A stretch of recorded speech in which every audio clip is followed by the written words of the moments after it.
Today I want to talk about the Latin phrase mens sana in corpore sano, or as some people have called it, anima sana in corpore sano.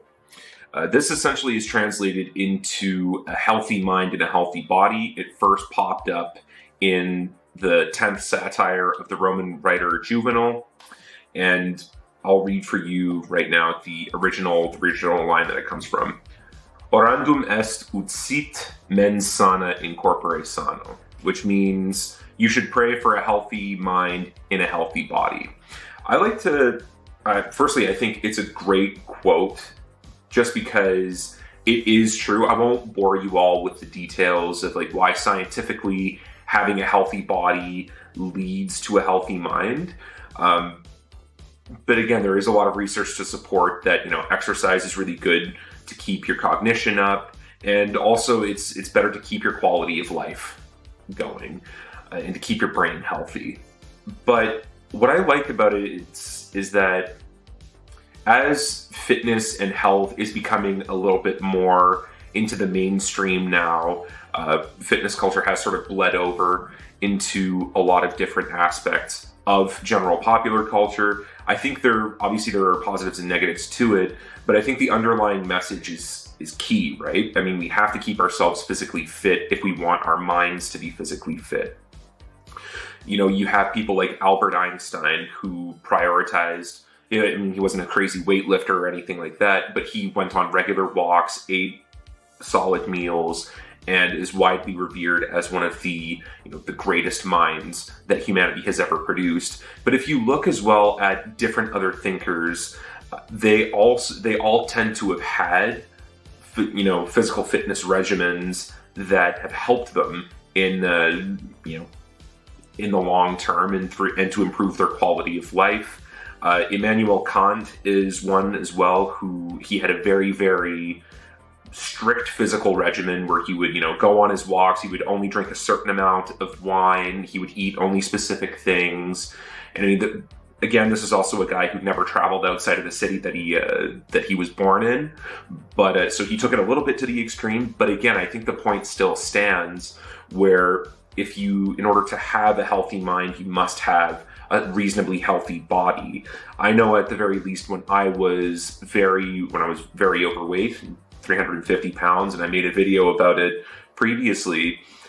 Yes, while I still had some, elements of, I was still smart, I could still function, everything like that, I found that as I've lost the weight now, because my body is operating not quite at where it should be, but at least it's a damn sight better than what it was when I was morbidly obese, I find it easier to think. I find that I'm thinking about, I catch myself in thought a lot more. And the reason why I wanted to make this video as well is more so to, not just to extol the virtues, the cognition virtues of exercise, but I think it is also something that we should all strive for.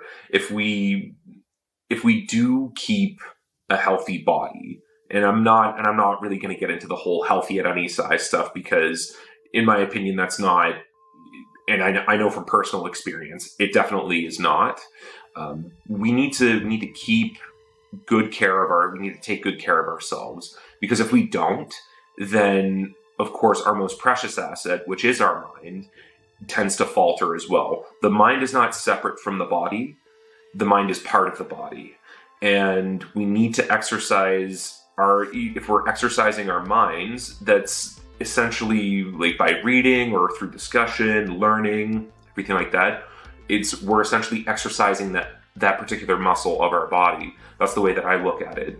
So if we spend all of our time focusing on exercising one muscle, let's say the mind, for instance, but neglect everything else, well, then essentially it's the equivalent of a first-timer at the gym doing bicep curls five times a week. Like, you're not really going to get anywhere. You're going to have, a massive muscle imbalance, and it's not the healthiest thing for you. So what I think is that we should be exercising more, and through exercise, and the ancients knew this all the way up until, I guess, very, very recently, where, I don't know, with the whole body positivity, I guess it has sort of You know, exercise has been given a little bit of a bad rap, but it also hasn't, because the fitness industry is in the ascendancy.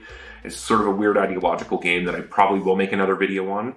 But yeah, I think that we really should prioritize not exercising our bodies, exercising our minds, because the only true way to have a healthy mind is to have a healthy body, and vice versa.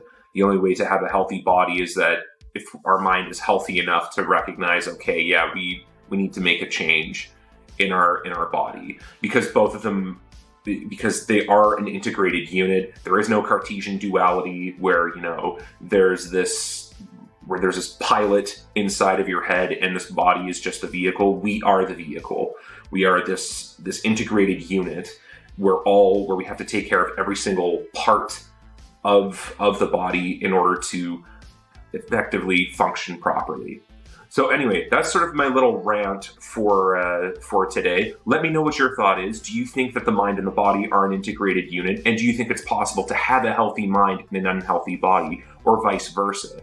Either way, drop a like on the video. Let me know in the comments below. And as always, thank you so much for watching.